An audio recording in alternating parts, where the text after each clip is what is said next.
भारत एक ऐसा देश है जहां विभिन्न प्रकार के लोग बसते हैं। इनमें टैलेंट है भरपूर, कुछ बड़ा करने का रहता है फितूर। ये इनके है priceless contribution because of which we call ourselves as proud Indians. नमस्कार, विवेक बिंद्रा बोल रहा हूं, फाउंडर एंड सीईओ बड़ा बिजनेस.com। आज बात करूंगा द बड़ा भारत शो की। ये पहचान है नए भारत की, उनके आत्मविश्वास की, कड़ी मेहनत और सम्मान की। Welcome to our show the Bada Bharat show, जो कि एक ट्रिब्यूट है इंडिया ग्लोबल ब्रांड एम्बेसडर, वो भारतीय जिन्होंने भारत को बड़ा भारत बनाया। जिसी कड़ी में आपको मिलवाने जा रहे हैं श्री आनंद कुमार से, जिनका कैम्ब्रिज में एडमिशन हुआ 1994 में। न्यूयॉर्क टाइम्स ने इनकी तारीफ करी, टाइम्स मैगजीन ने इनकी तारीफ करी। 500 बच्चों को IIT में लेके जा चुके हैं। बचपन में चौथी क्लास में जब बच्चे क्रिकेट खेला करते थे, आनंद कुमार उस समय बैठ के रेडियो और ट्रांजिस्टर बनाया करते थे। स्वागत करते हैं श्री आनंद कुमार का द बड़ा भारत शो में। आनंद कुमार जी, आपका बहुत बहुत स्वागत है बड़ा भारत शो में। आपकी सिंप्लिसिटी के विषय में सब लोग जानते हैं। रिक्शे वाले के बच्चे को, हलवाई के बच्चे को, सबको आपने पढ़ाया। पढ़ाने में आपने ऐसा क्या किया जो आपके पढ़ाए रिक्शे वाला बच्चा भी IIT में पहुंच गया, और बाकी जगह हम देख रहे हैं दिल्ली मुंबई में वो रिजल्ट स्कूल कॉलेजेस प्रोड्यूस नहीं कर पा रहे हैं। देखिए, भारत जो आपने बड़ा भारत की परिकल्पना की है, उसमें प्रतिभाओं की कमी नहीं है। बहुत हमने गांव में, देहात में ऐसी प्रतिभाओं को देखा जो धारा के विरुद्ध बहते हुए, हवा का रुख मोड़ते हुए, पत्थर का सीना फोड़कर दिखा सकते हैं कि भारत सच में बड़ा भारत है। लेकिन जरूरत इस बात की कि ऐसे प्रतिभाओं को सिर्फ एक प्रश्रय देना होता है, एक उनको रास्ता दिखाना होता है, उनमें उत्साह भरना होता है, जो काम आप भी कर रहे हैं और ना जाने कितने लोगों की जिंदगियां बदल दी आपने भी।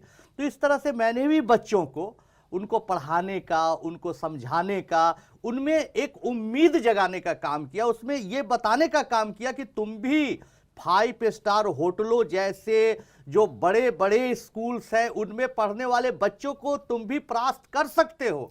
बस ये उम्मीद जगाने की जरूरत। वैसे तो कहा जाता है कि convert your anger into resolution, अपने गुस्से को एक संकल्प में बदल देना चाहिए। आप बड़े शांत स्वभाव के व्यक्ति हैं। फिल्मों में तो ऋतिक रोशन के रोल से दिखाई पड़ा ऐसा कि जैसे थोड़े मिठास भी है जीवन में, थोड़ा जोवियल भी हैं, लेकिन कभी इस तपस्या के दौरान आपको गुस्सा भी आया? बहुत बार गुस्सा आया, बहुत बार बिना मेरी गलती के लोगों ने दबाने का प्रयास किया। लोगों ने प्रयास किया कि इसकी जो यात्रा है उसको समाप्त कर दो, इसको बदनाम कर दो, इस पर हमले कराओ, इसको बदनाम करो। बहुत बार ऐसे आता है, लेकिन बाद में तो यही लगता है कि हमारे पिताजी बोलते थे कि गुस्सा मत करना बेटा, इसको पॉजिटिव लेना, क्योंकि तुम्हारे लाइफ में जितनी समस्याएं आएंगी, सफलता की ऊंचाई उतनी बड़ी होगी। जितना बड़ा विलेन आएगा उतना बड़ा तुम हीरो बनोगे। तो इसी सिद्धांत को मानकर मैंने गुस्सा को दबा के पॉजिटिव काम करने का प्रयास किया। हाँ, ठीक बात है। मैंने आपका एक डायलॉग सुना था जहाँ बोले कि भाई इन्होंने, बड़े बड़े लोगों ने अपनी सड़कें तो मखमली बना दी और हमारी सड़क में गड्ढा डाल दिया, पर वो गड्ढे ने हमको छलांग मारने का प्रैक्टिस करा, सिखा दिया हमको कि भाई छलांग भी आप मार सकते हैं। मैं सच्चाई के रास्ते पे चलते चलते, जहाँ आपने सच्चाई के रास्ते पे इतनी मेहनत तपस्या करी, कभी झूठ का भी सहारा लेना पड़ा आपको? लेना पड़ता है, क्योंकि आपको अगर सच्चाई के रास्ते पर चलिए तो कभी कभी कोई ऐसा जरूरतमंद व्यक्ति है जिसमें कम प्रतिभा है, जिसमें विश्वास कम है, तो उसके साथ झूठ भी बोलना पड़ता है, उसको झूठी उम्मीद दिलानी पड़ती है, उसको झूठी कहानियां भी सुनानी पड़ती है। लेकिन उस झूठ का बहुत बड़ा फायदा मिलता है, उसमें चेंज आता है और वही झूठ बाद में सत्य में परिवर्तित हो जाता है। तो इसलिए मैं मानता हूं कि वैसे झूठ जिससे किसी की जिंदगियां बदले, जिससे किसी का फायदा हो, बोलना चाहिए। आपने बोला जिंदगी बदले, फायदा हो, बोलना चाहिए, यानी कि बड़े पर्पस के लिए आपने उसका सहारा लिया, लोगों को आपने फायदा पहुंचाया, उनकी ज़िंदगी बदली, अब सब जानते हैं, इसमें कोई शक की बात नहीं है।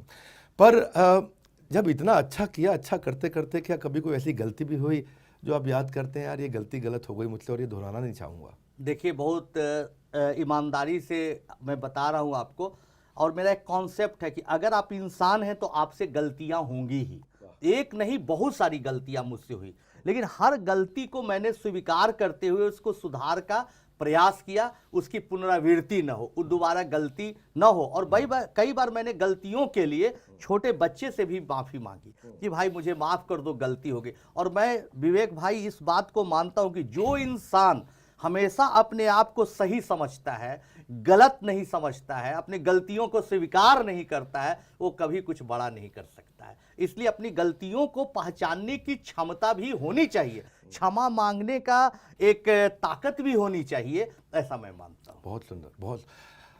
मैं ये देखा कि आपकी जर्नी में जो अचीवमेंट्स हैं, 30 बच्चों को उठाना, सेलेक्ट करना, उन पे जी जान लगा देना, पूरा घर परिवार साथ में जुट गया है, सब लग के मिल के काम कर रहे हैं।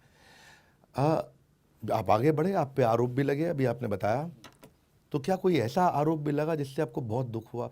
कई आरोप तो आपने इग्नोर जरूर करे होंगे, पर कोई ऐसा आरोप जिससे आप भी थोड़ा डिस्टर्ब हुए? देखिए, बहुत बार आरोप लगा और कई आरोप तो इतने गंदे थे, ऐसे ऐसे लोगों ने मुझ पर केस मुकदमे किए, बच्चे लोग को बहकाया गया और ऐसे ऐसे केस मुकदमे किए, गुवाहाटी से कोई कर दिया, कोई पटना हाई कोर्ट में केस कर दिया जब फिल्म आ रही थी, तो कि भाई इसने मेरे साथ चीट किया, जबकि वो बच्चा ना कभी हमसे पढ़ा, न वो बच्चों को मैंने कभी एडमिशन के लिए बुलाया, न वो मेरा कभी टेस्ट दिया, उससे कोई दूर दूर तक वास्ता नहीं था। लेकिन बदनाम करने के लिए ऐसी बातें जब आई अखबार में या कहीं कहीं लोगों ने साजिश की, तो दुख बहुत हुआ। उस समय मुझे लगा कि मैं टूट जाऊंगा, लेकिन फिर पिताजी की वो बात याद आई और हम और वाइफ, मेरा भाई, हम लोग एकदम उदास थे, तो पिताजी की बातें कि बेटा कठिन परिस्थिति आ रही है, संघर्ष करना, हारना मत। तो फिर अपने आप को मन से प्रिपेयर्ड किया।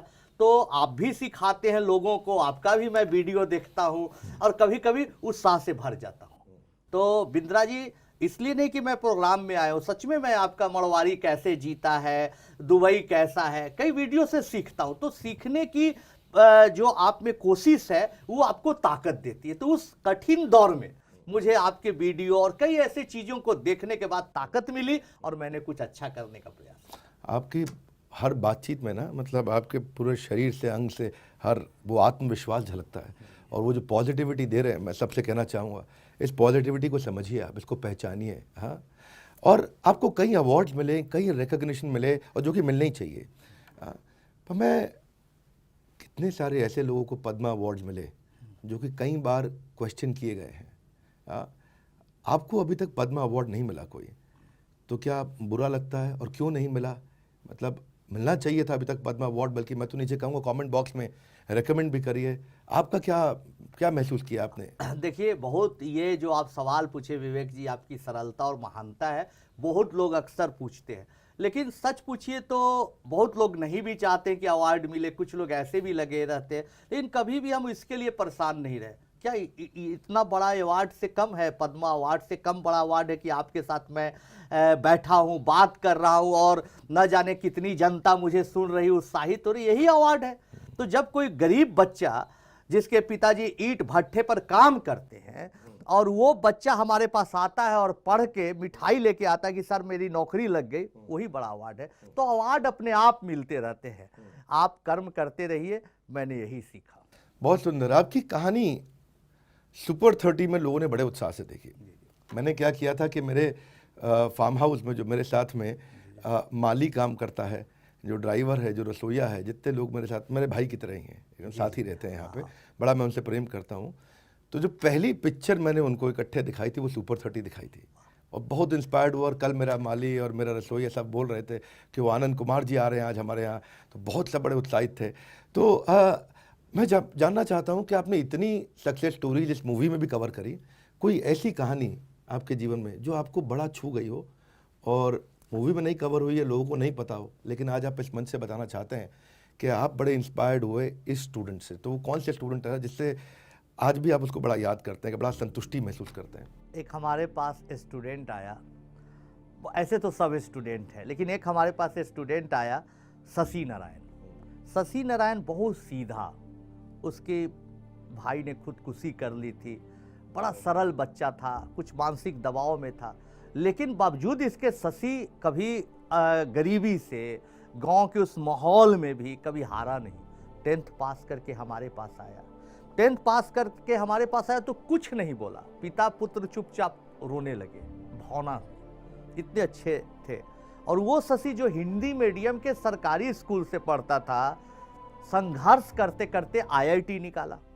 IIT निकालने के बाद वहाँ उसका रैंक बढ़िया नहीं था, तो वो चला गया खड़गपुर आईआईटी में एक छोटे से ब्रांच में, फिर भी उसने हिम्मत नहीं हारी और फिर 1 साल मेहनत किया और फिर उसका कंप्यूटर साइंस में हो गया ट्रांसफ़र, फिर वहाँ मेहनत जारी रखा और यूरोपियन स्कॉलरशिप कंपटीशन में जहाँ पूरी दुनिया से लोग फॉर्म भरते हैं, जब उसका रिजल्ट आया पीएचडी प्रोग्राम के लिए, हायर एजुकेशन के लिए, तो पूरी दुनिया में उसका रैंक नंबर 1 था। बहुत बढ़िया, बहुत बढ़िया।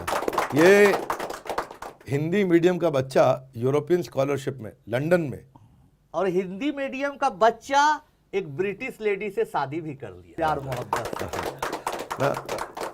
ये अच्छा है कि हम ब्रिटिशर्स को दोबारा लेके आ रहे हैं, लेकिन अब अलग प्रकार से। अच्छा लगा। अब देखो आनंद जी, आपके जीवन में ये जो पॉपुलैरिटी बहुत बड़ी, सुपर 30 के बाद तो एक अलग प्रकार का असर भी आया होगा, तो अगर आपको ठीक लगे बताना। मुझे लगता है कहीं ना कहीं पॉलिटिक्स में लोगों ने आपसे आने की गुजारिश ज़रूर करी होगी कि भाई आदमी बहुत फेमस है और बड़ा अच्छा काम किया इन्होंने, ये आ जाएं हमारे साथ खड़े हो जाएं। तो कभी आपको ऐसा मिला निमंत्रण? बहुत बार निमंत्रण मिला, कई बार लोगों ने कहा कि भाई पॉलिटिक्स ज्वाइन करो, पॉलिटिक्स ज्वाइन करो। एक बार तो ऐसी स्थिति आ गई कि बहुत बड़ा लीडर, मैं नाम नहीं लूँगा, किसी को एम्बैरेस नहीं करूँगा, उनके लिए सम्मान है, उन्होंने फ़ोन किया कि भाई बता दो इस बार लहर भी है, सब कुछ अच्छा, तुम सांसद के लिए चुनाव लड़ जाओ। हमने मना कर दिया। वो जब फ़ोन करते थे तो ना कहने में मुझे संकोच होता था, इतने अच्छे और बड़े इंसान थे, लेकिन हमने साहस करके बार बार ना कहा, क्योंकि मैं जानता हूं कि जो लाइन आपके लिए सुटेबल है वही करिए। जैसे बड़ा बिजनेस है, क्या करता है, आप जिस तरह से काम कर रहे हैं, एक गरीब छोटे बिजनेसमैन को भी आप आगे ले जा रहे हैं, तो क्या आप भारत में एक सांसद जो काम कर सकते हैं उससे ज़्यादा बड़ी जिम्मेवारी आपकी है। तो एक टीचर भी अगर मेहनत करे तो भी एक सांसद की तरह जिम्मेवारी को निभा सकता है। इसलिए जो प्रोफेशन में आप हैं उसमें ही अच्छा करके देश के लिए कुछ अच्छा करें और बड़ा भारत बनाने का प्रयास करें, मेरा तो यही मानना है। ये तो पॉलिटिक्स की बात हुई, एक थोड़ा मैं पर्सनल लाइफ में भी हाँ, अगर आप जरूर। अलाउ करें, तो मैंने सुना आपकी लव मैरिज हुई थी, तो क्या रहा प्रेम प्रसंग, कैसे पटना की गलियों में हुआ, कहाँ मिलते थे? वाइफ बहुत अच्छी महिला है, रितु रश्मि नाम है, आईआईटी से पढ़ी? हाँ, आईआईटी से बीटेक की हुई। और सबसे बड़ी बात है कि हमारा जो प्रेम था कम से कम 9 साल चला। लोग इतना आज के तारीख मतलब में इंतजार आनंद कुमार में एक रोमांटिक हीरो भी छुपा है। हाँ? एकदम छिपा हुआ है। आज भी गजल सुनते हैं, अच्छा खाना पीना खा के वाइफ के साथ एंजॉय करते। तो उनमें सबसे बड़ी बात देखिए कि उन्होंने समाज के विरुद्ध आके हमसे शादी की और मेरा हर मकाम पर उन्होंने काफ़ी साथ दिया। इंटरकास्ट मैरिज किया। तो मेरा मानना है कि भाई जाति प्रथा को समाप्त करने के लिए जो सबसे अच्छा इंतजाम है, उपाय है, वो अंतर्जातीय विवाह है। तो अपना हर कुछ भूल के अगर आपको किसी से प्रेम है, कोई आपके लायक है, तो जरूर शादी करिए, मेरा ये भी मानना है। गली मोहल्ले में तो आप बचपन से फेमस हो गए थे। मैंने सुना है बचपन में आप जो है 14 साल की उम्र में आप एक रेडियो वाले के यहाँ थोड़ा काम किया, दोस्ती किया, उसके साथ खूब रेडियो भी बना दिया अपना, बिना बैटरी का टेलीफोन क्या बना दिया आपने। तो आपको जानते तो लोग वहीं थे, तो मिलते कहाँ थे अपनी गर्लफ्रेंड से? लोग पकड़ नहीं लेते थे रास्ते में? बहुत बार पकड़ भी लेते थे, लेकिन हम कहते थे कि भाई हमारी ये प्रेमिका है, लेकिन कोई गलत इसलिए नहीं हुआ कि फिर उसी के साथ पत्नी के रूप में देखे। बहुत अच्छा लगा, वेरी गुड, लवली, फैंटास्टिक। तो कभी आप उनके साथ थोड़ा गोलगप्पे खाने बाजार में निकलते नहीं? अरे क्या बताएं, एक बार घटना घट गई। वाइफ कहे कि भाई देखिए हम पर जितने हमले हुए, हम माननीय मुख्यमंत्री जी नीतीश कुमार जी का धन्यवाद देते कि उन्होंने अच्छी सिक्योरिटी दी, उसके बाद हमले नहीं होते। तो वाइफ बोले कि चलिए चाट पकौड़ा खाया जाए। तो हम कहे कि चलिए, तो हम दोनों चलने लगे साथ साथ। तो चलते चलते बहुत दूर निकल गए, पीछे मेरा 2 बॉडीगार्ड कार्बाइन लेके चल रहा था थोड़ी दूरी पर। तो हम लोग एक पकौड़े वाले के यहाँ से चाट खाया दोनों को। पूछा कितना रुपया हुआ, तो बोला कि सर 60 रुपया हुआ। तो हमने बोला कि भाई 60 रुपया हुआ, लो 60 रुपये। तो बोले नहीं सर, हम आपसे पैसा नहीं लेंगे। ये कुछ साल पहले की बात है। तो मुझे बहुत खुशी हुई कि अरे चाट पकौड़ा वाला भी एक टीचर को इज्जत दे रहा है। तो थोड़ा और क्यूरियोसिटी बढ़ी। तो हमने पूछा कि अच्छा ये बताइए कि क्यों पैसा नहीं रहे? सर हम आपको जानते हैं। हम पूछे कि भाई कैसे जानते हैं आप? बताया कि सर अब बगल के थाना में कोई होंगे इंस्पेक्टर वगैरह, पुलिस है, मेरी औकात है कि आपसे पैसे ले ले। तो एक से एक घटनाएं जीवन में घटते रहती है। लेकिन ऐसे तो सुपर 30 से पहले ही आप बहुत पॉपुलर थे, पर सुपर 30 मूवी आने के बाद जो ऋतिक रोशन की मूवी है, उसके बाद कुछ और पॉपुलैरिटी में बड़ा फ़र्क पड़ा। आम जीवन, मुझे लगता है अब सड़क पे घूमने में लोग बहुत पकड़ लेते होंगे, पहचानते होंगे जी आपको। हाँ, ऐसा होता है कि भाई अब कलकत्ता के भी मॉल में गए, बॉम्बे के भी मॉल में गए तो वहाँ भी लोग पहचानते हैं, जो कि अभी पढ़ाई से जिनका वास्ता नहीं है, फिल्म के जरिए पहचानते हैं। तो हम ऋतिक रोशन जी का भी धन्यवाद देते हैं, विकास बहल जी का भी, कि उन लोगों ने अच्छी फिल्म बनाई, लोगों तक हमारे किरदार को पहुँचाई। वैसे आपने गरीब के बच्चों को पढ़ाया है, ये बात सब जानते हैं। जी आपने देखा कि भाई वो कॉम्पिटेंट होना चाहिए, इच्छा होनी चाहिए उसके अंदर, और सीख सके थोड़ा। आपने कभी फंडिंग तो लिया नहीं, जी कोई फंड रेजिंग किया नहीं। मेरे ख्याल है डेट इक्विटी दोनों दृष्टिकोण से आप पीछे ही रहे उससे। तो कभी पैसे की कमी होती है तो कैसे इंतजाम करते हैं? नहीं, मैं अपने भाई प्रणव का बहुत शुक्रगुजार हूँ। मेरा भाई, इसलिए ज़्यादा मैं नहीं बोलूँगा, लेकिन जब भी पैसे की कमी हुई तो कहीं ना कहीं से कुछ ट्यूशन का इंतजाम करके या कुछ करके उसने जुगाड़ पानी किया और पैसा लाया ताकि ये प्रोग्राम रुक ना पाए। तो इसमें मेरा भाई प्रणव का अगर सहयोग नहीं रहता तो शायद ये प्रोग्राम इतना नहीं चला। आप सबसे तो मैं कहूँगा इनके भाई प्रणव को भी आप बधाई दीजिए, धन्यवाद करिए, क्योंकि क्या पूरा परिवार इनका साथ में लगा रहा है। पर मैं एक बात जानना चाहता हूँ, इतने स्कूल हैं, इतने कॉलेज हैं, सब पढ़ाते हैं, सबके पढ़ाने का एक अपना तरीका है। आज थोड़ा ज़माना बदल गया, आज माइक्रो एंटरटेनमेंट का ज़माना आ गया। टिकटॉक ने एक सर्वे किया था, उनका सर्वे कहता है कि वीडियो 20 सेकंड के अंदर हो तो बहुत चलेगा, 20 सेकंड के ऊपर नहीं होना चाहिए, यानी कि माइक्रो एंटरटेनमेंट। वो समय नहीं रहा कि वो बकरा किश्तों पे और लंबा लंबा वीडियो आता था, अब तो 20 सेकंड में हंसा दो भाई तो मानेंगे आपको। तो ऐसे माहौल में पढ़ाई जैसा बोरिंग सब्जेक्ट, और वो भी मैथमेटिक्स, और वो भी इंजीनियरिंग की पढ़ाई कराना, तो आप ऐसा क्या करते हैं कि हलवाई का बच्चा और रिक्शा वाला का बच्चा भी पढ़ जाता है, मतलब वो भी सीख जाता है, डिस्ट्रैक्शन नहीं होने देते हैं? नहीं, बहुत बड़ी बात है, सबसे बड़ी बात है। एक बात मैं बताना चाहूँगा कि कभी हवाई जहाज़ से यात्रा कर रहे हैं तो कोई स्टूडेंट मिला तो वो पैर छूता है, प्रणाम सर, आपने तो मुझे ज़िंदगी मेरी बदल दी। तो हमने कहा बहुत अच्छा लगता है कि भाई बहुत अच्छा। अभी मैं पटना से इसका प्रोग्राम के लिए आ रहा था तो एक बच्चा मुझे मिला और मेरा पैर छुआ कि सर मेरा नाम विपिन सलोना है और मैं गो एयर में अभी हेड कर रहा हूँ इंजीनियरिंग सेक्शन को पटना में। तो एक और बच्चा मिल गया, प्रणव प्रिंस, जो अभी दुबई में काम कर रहा है, सुपर 30 2008 का बैच। तो अच्छा लगता है, लेकिन बहुत अच्छा लगता है जब कोई बच्चा मिलता है और ये नहीं बोलता कि मेरी ज़िंदगी बदल दी, बोलता है आहा क्या आपने ग्राफ पढ़ाया, कैलकुलस का सवाल बिना कलम उठाए बताया, मज़ा आ जाता है। तो मत कलम उठाओ, मन में ही सवाल बनाओ। तो है ना कि मत कलम उठाओ, मन में ही सवाल बनाओ और थोड़ा मुस्कुराओ। जो कॉन्सेप्ट है उसको हम लाने का प्रयास किए कि भाई थोड़ा थोड़ा मुस्कुराओ, देखो सवाल को समझो, उसके गहराई को समझो। तो पढ़ाने के लिए हमने बेसिक से लेके गए कि अगर कोई बच्चा हमारे पास आता है तो हम देखते हैं कि वो कहाँ तक है, यहाँ है, तो यहाँ से फिर धीरे धीरे उसको उठाने का प्रयास करते हैं, उसका हाउ एंड वाई चीज़ों का बताते हैं। ये मैंने सुना, हाउ एंड वाई पे बहुत फोकस करते हैं, एक सवाल को अलग अलग प्रकार से समझाते हैं। जैसे आप बिजनेस पढ़ाते हैं लोगों को तो लोग पैसे दे के आते हैं और बाद में फायदा बताते हैं। समझ लीजिए मेरे साथ भी कुछ ऐसा है कि मैथ पढ़ाने में उनको बांधने का प्रयास करते हैं। तो जनता जो है, जो हमारा स्टूडेंट है, ऑडियंस है, वो बंधा हुआ रहे, एक शिक्षक का सबसे बड़ा ये काम है।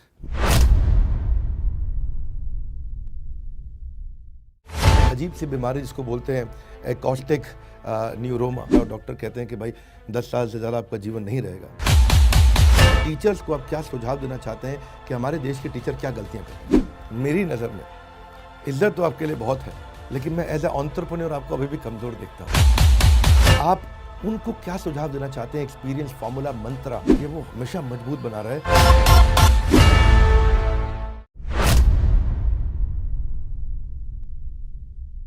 12 साल की उम्र से मैं आपके बारे में थोड़ा पढ़ा समझा, अपनी टीम से भी चर्चा में कर रहा था, तो वो भी आपके बारे में काफ़ी बताया उन्होंने। तो बचपन में मैंने एक जगह महसूस किया कि आपके मास्टर जी ने शिकायत भी करी पिता से कि यार ये गणित में लड़का ठीक नहीं है, पास हो जाए बहुत मुश्किल लग रहा है। और बाद में जो है आपका गणित के ही आप सुपर स्पेशलिस्ट भी बने, और एक जगह कोई टीचर जी थे, ऐसे एक मास्टर जी थे जिनको आपने कोई अलग प्रकार से बड़ा उत्तर दे करके दिखाया था। तो मैं थोड़ा वो जानना चाहता हूँ कि मैंने बहुत अच्छा सवाल पूछा। देखिए दोस्तों, दरअसल में ऐसी बात है कि जहाँ अभी बड़ा बिजनेस भी सिखाता है आपको कि आप जीवन में एक लिस्ट बनाइए कि आपका वीकनेस क्या क्या है, उसी पर सबसे ज़्यादा फोकस करिए। मैंने आपके वीडियो में देखा, और कई चीज़ें लाइफ में ऐसी होती है विवेक जी कि आप कुछ कर रहे हैं, हम कुछ कर रहे हैं, आनंद महिंद्रा साहब कुछ कर रहे हैं, कोई और सक्सेसफुल इंसान कुछ कर रहा है, तो कई चीज़ें जाने अनजाने में कॉमन होती हैं। तो बाद में पता चलता है कि अरे विवेक जी जो पढ़ा रहे हैं, सिखा रहे हो, तो मैं शुरू से कर रहा हूँ। ऐसी चीज़ें होती है, मैंने इसको नोटिस किया। तो जो आप अभी बात बोल रहे हैं कि जब जैसे मेरा बचपन से शौक था कि वैज्ञानिक बनूं, तो तरह तरह का प्रयोग करता था, एक्सपेरिमेंट करता था, उसमें धीरे धीरे समय बर्बाद होने लगा, टाइम लॉस होने लगा। तो और भी सब्जेक्ट तो आसान था, पढ़ के 2-4-5 दिन भी मैनेज कर लेता था, लेकिन मैथमेटिक्स एक ऐसा सब्जेक्ट है, उसके लिए एकदम डिटेल में जाना पड़ता, उसके डेप्थ में जाना पड़ता, प्रैक्टिस करना पड़ता जी। तो वो मेरा कमजोर हो रहा था काफ़ी। तो जब उसमें मुश्किल से जब मैं किसी तरह से पास हुआ, तो उस समय लगा कि मुझे कुछ करना चाहिए। हमारे फादर एक सर्वेश बाबू हमारे स्कूल टीचर थे, उनके यहाँ ट्यूशन के लिए ले गए। 5 दिन पढ़ाने के बाद सर्वेश बाबू ने बोला कि अरे ये तो 10th में पहुंच गया, 9th का भी इसका बेस अभी ठीक नहीं है, आप अच्छा होगा कि बेटा को ITI या कहीं मैकेनिक का कोर्स करवा दीजिए या अपने पोस्ट ऑफिस में नौकरी दिला दीजिए। तो पिताजी थोड़ा उदास हो गए, उनके चेहरे पर उदासी देख के मुझसे बर्दाश्त नहीं हुआ। अब मैंने प्रण लिया कि जो मेरा सबसे कमजोर सब्जेक्ट है उसमें पूरी ताकत लगाऊंगा, और मैंने सेल्फ स्टडी स्टार्ट किया। शुरू से पढ़ा, 8वीं कक्षा की किताबों को 9वीं कक्षा की किताबों से करते करते 10वीं में आया। और हमारे सामने मकान के एक रहते थे संजीव पाठक जी, हमसे 4-5 साल सीनियर, उनसे कुछ कुछ सीखता था, पूछता था। आज भी मैं उनका आभार व्यक्त करता हूँ।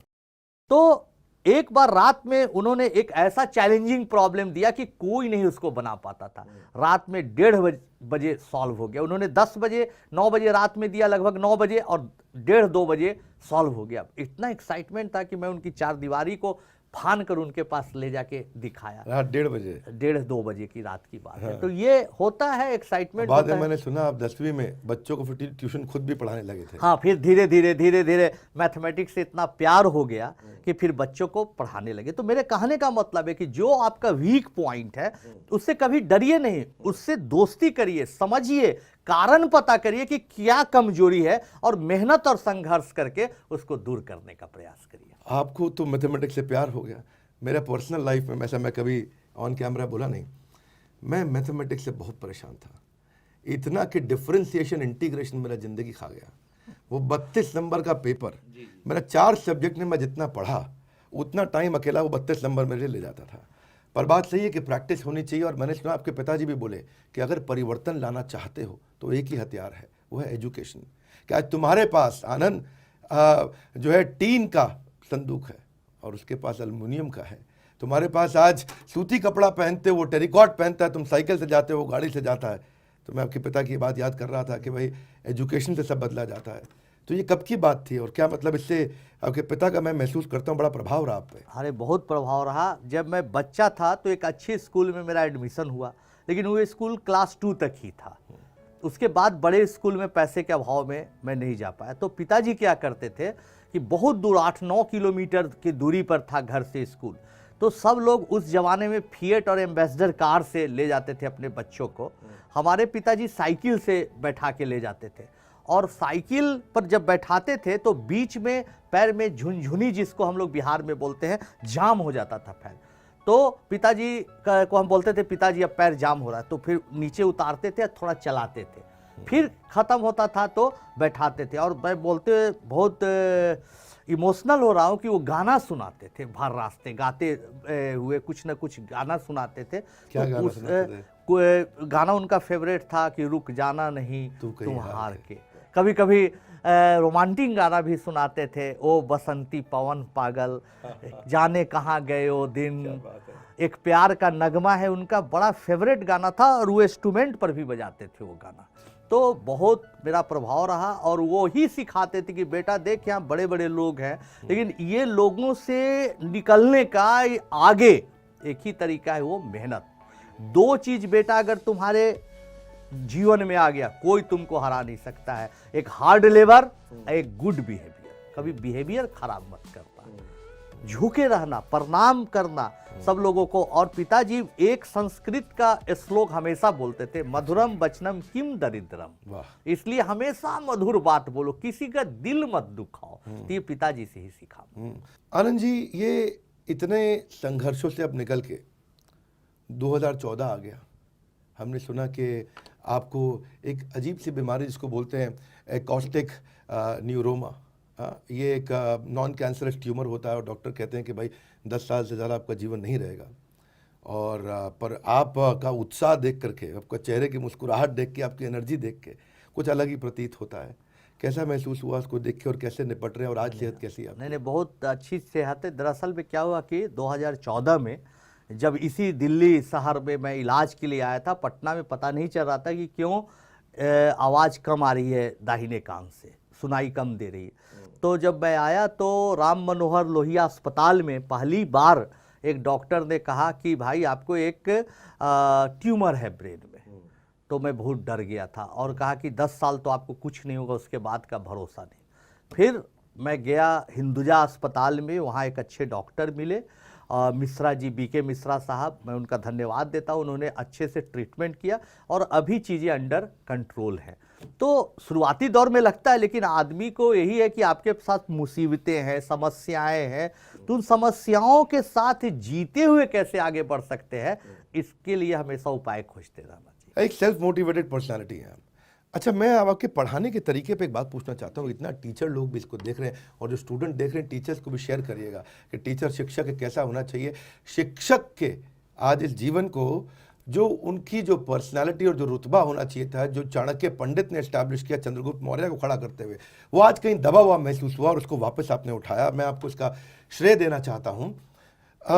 मैं भी एक शिक्षक हूँ, बहुत सिखाता पढ़ाता हूँ, लोगों को फ्रेमवर्क देता हूँ, फॉर्मूलाज देता हूँ, बड़ी स्ट्रैटेजीज बताता हूँ और आसान कर देता हूँ उनको बिजनेस। जो तुम हार्वर्ड, स्टैनफोर्ड, वॉटन, INSEAD, London school of business से पढ़ रहे हो, वो तुमको इंडिया में सिखाएंगे और इतना आसान कर देंगे।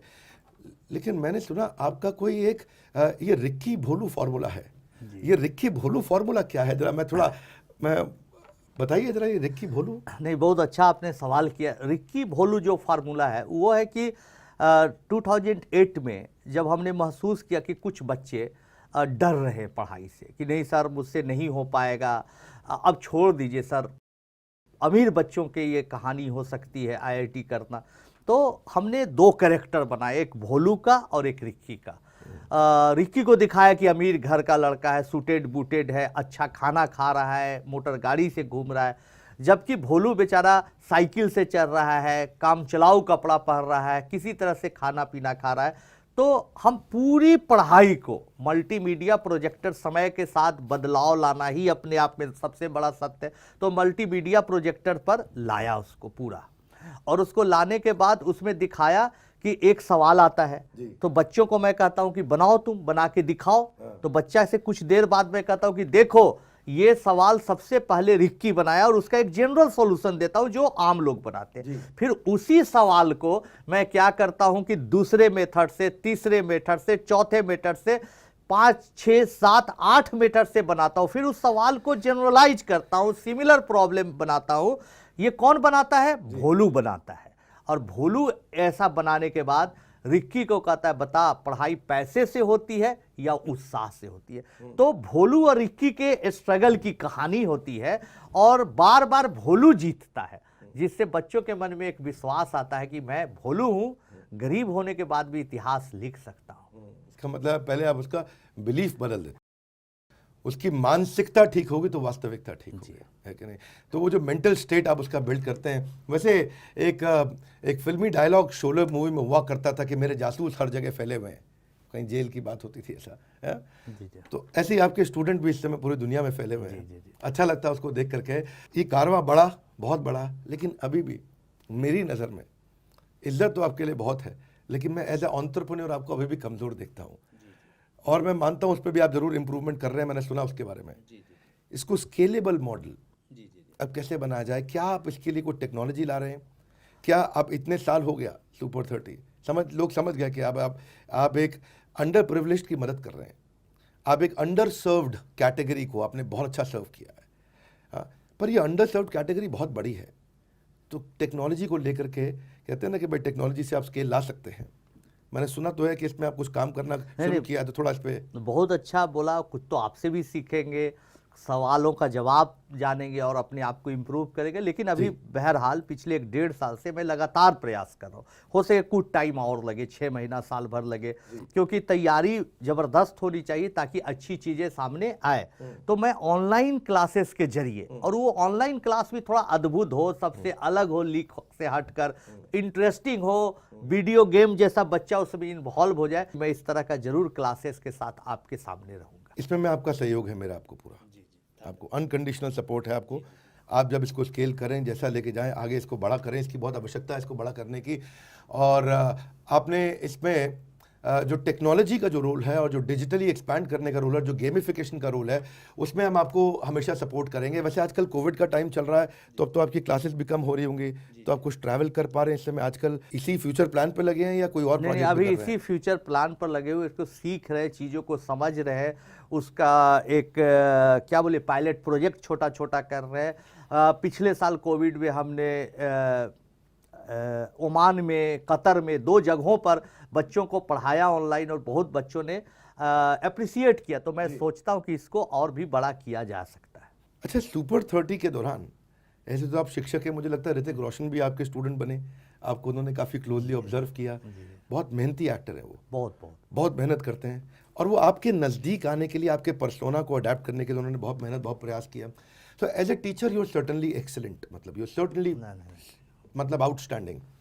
मेरा आपसे एक सीधा प्रश्न है, आज एजुकेशन सिस्टम में क्या कमी है, और टीचर्स को आप क्या सुझाव देना चाहते हैं कि हमारे देश के टीचर क्या गलतियां कर रहे हैं?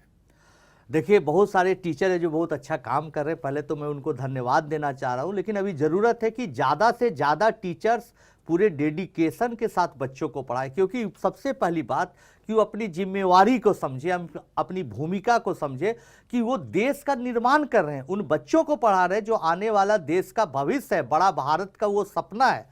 तो पहली बात तो ये। दूसरी बात, हर सब्जेक्ट को कहानियों में ढालकर, उसको इंटरेस्टिंग बनाकर, उसका हाउ एंड व्हाई बनाकर बच्चों को पढ़ाए, और कभी बच्चों को ऐसा फील ना होना दे कि एक शिक्षक है वो एक किसी भय पैदा कर रहा है, बल्कि उसको लगे कि मेरा दोस्त है, हंस रहा है, गा रहा है, मुस्कुरा रहा है, हंसी मजाक कर रहा है। कभी कभी हम बच्चों को अचानक खड़ा कर देते कि बताओ एक सवाल, बच्चा उठ जाता है, बोलता है क्या सर, हम अपने शादी में बुलाओगे कि नहीं मुझे, बस वो हंसने लगता है। तो ऐसे करके बच्चों को हंसाते, खिलाते, पिलाते पढ़ाना, क्योंकि आप बहुत अच्छा काम कर रहे हैं। तो अगर आपके मन में भावना आएगी तो आप पढ़ेंगे नए नया टेक्नोलॉजी। हम लोग चाइनीज किताब पढ़ते हैं, रसियन किताब पढ़ते हैं, रसियन लैंग्वेज में, कोरियन लैंग्वेज में, जैपनीज लैंग्वेज में भी किताब पढ़ते हैं, क्योंकि उसमें मैथमेटिक्स समझते हैं, थोड़ा बहुत गूगल ट्रांसलेट पर जाते हैं। तो आपको नए टेक्नोलॉजी, नई किताबें, नए देश में क्या हो रहा है, नई नई चीज़ें क्या हो रही है, ये सब चीज़ों को लेकर जब आप करेंगे तो बच्चा आपका फैन हो जाएगा। बहुत सुंदर। टीचर्स के लिए आपने अच्छा सुझाव दिया, फ्रेंड फिलोसोफर गाइड बनिए, उनके साथ मिलकर उनको इन्वॉल्व करिए, इन्फॉर्म मत करिए। स्टूडेंट्स कभी कभी हार मान जाते हैं, सुविधाओं का अभाव होता है। आप उनको क्या सुझाव देना चाहते हैं, एक्सपीरियंस फॉर्मूला मंत्रा, कि वो हमेशा मजबूत बना रहे? क्यों और ऐसे आनंद कुमार आगे नहीं आ रहे हैं? क्या आपका एक चीज वो करें जो उनकी लाइफ में जे कर्व ला सकता है? स्टूडेंट्स को एक आपका इंपॉर्टेंट मैसेज। बहुत अच्छा सवाल आपने पूछा है, दिल खुश कर देने वाला। देखिए दोस्तों, सिर्फ आप एक ही काम करें, अपना हिम्मत न तोड़े, धैर्य बनाए रखें। कठिनाइयां आएंगी, मुसीबतें आएंगी, लेकिन फिर भी आप धैर्य बनाइए। लगेगा कि सब कुछ अंधेरा है, अब जीवन में कुछ नहीं बचा, अब मेरा सब कुछ तबाह हो चुका है, लेकिन याद रखना दोस्तों, जीवन में जितनी रात गहरी होती है, अंधेरी होती है, आप सवेरा के उतने करीब होते हैं। इस भाव से पढ़ के देखिए, इस भाव से कुछ करके देखिए, सफलता जरूर मिलेगी और आने वाला कल आप ही का होगा। आनंद कुमार जी, आप एक रियल मोटिवेशनल स्पीकर हैं, और मुझे बहुत आनंद आया, और मैं जानता हूं उस बात को कि लोगों के आप जब कमेंट्स आकर के पढ़ेंगे, लिखिएगा, आनंद जी से बात करिएगा, आपसे मैं आपको कमेंट शेयर करूंगा, आप देखिएगा कि इतना आनंद सबको आया। अंत में मैं ये कहना चाहता हूं, जो आपके पिता आपको सिखाया करते थे कि रुक जाना नहीं तू कहीं हार के, कांटों पे चलकर मिलेंगे साए बहार के। हमें पता है आप नहीं हारेंगे, आप नहीं रुकेंगे, भारत का नाम और ऊंचा करेंगे। आप एक ग्लोबल एम्बेसडर हैं हमारे देश भारत के, सुपर 30 के आनंद कुमार, और ऐसी कई कहानियां जो भारत को संपूर्ण बनाती हैं, जिसने भारत को बड़ा भारत बनाया, कभी हार ना मानने की आदत ही आपको एक दिन जीत का बड़ा कारण बनाती है। जब हौसले बना लिए ऊंची उड़ान का, तो फिर देखना फिजूल है कद उस आसमान का। इस सोच के साथ मिलेंगे हम आपसे अगली नई पावरफुल पर्सनालिटी के साथ। अभी आपके लिए 2 प्रार्थना मेरी। पहला, बताएं नीचे आपने 3 लेसन क्या सीखे आज आनंद कुमार जी से कमेंट बॉक्स में, और उनको आप क्या कहना चाहेंगे। और दूसरा, यह भी बताएं कि अगले एपिसोड में आप किससे मिलना चाहते हैं, वो कौन शख्सियत है जिसने आप पे बहुत प्रभाव डाला है। नीचे हमारे को कमेंट बॉक्स में बताइए, जिस पर सबसे ज्यादा वोट आएंगे, आज कम से कम इतना तो हमारे चैनल की क्रेडिबिलिटी है कि हम उनको इनवाइट करें, आपके बारे में आपकी इच्छा पूरी करने के लिए लोग आना पसंद करते हैं और आपको आकर के मैसेज देंगे, क्योंकि ये वो शो है जिसने भारत को, जहां उन लोगों ने जिन्होंने भारत को बड़ा भारत बनाया। इस वीडियो को शेयर करिएगा, यकीन मानिए ऐसी इंस्पिरेशनल स्टोरीज आनंद जी की, और हमारे साथ जुड़े रहने के लिए, हर बार इन वीडियोस को आके वापस देखने के लिए, वर्ल्ड का नंबर 1 एंटरप्रेन्योरियल यूट्यूब चैनल बनाने के लिए आप सबका हृदय की गहराई से प्रेम पूर्वक बहुत बहुत धन्यवाद। आप एक बच्चा होते हुए इतना बड़ा हीरो बने। कभी कभी टीचर्स को ऐसा लगता है यार ये तो मुझसे भी ज़्यादा जानता है, इसके सामने टीचर ही बोलने में घबरा जाता है। मैं सोचा कि आदमी इंटेलिजेंट जन्म से होता है कि कर्म से होता है। कभी आपको लगता है कि आगे चल के पॉलिटिशियन भी बनूंगा और देश को बदलूंगा? 5-6 साल के थे, 4 साल के थे, 3 साल के थे, तब तो आप टेलीविजन पे बहुत आए, पर कई सालों से आप थोड़ा हिडन हो गए। कहाँ बिजी थे आप इतने समय तक?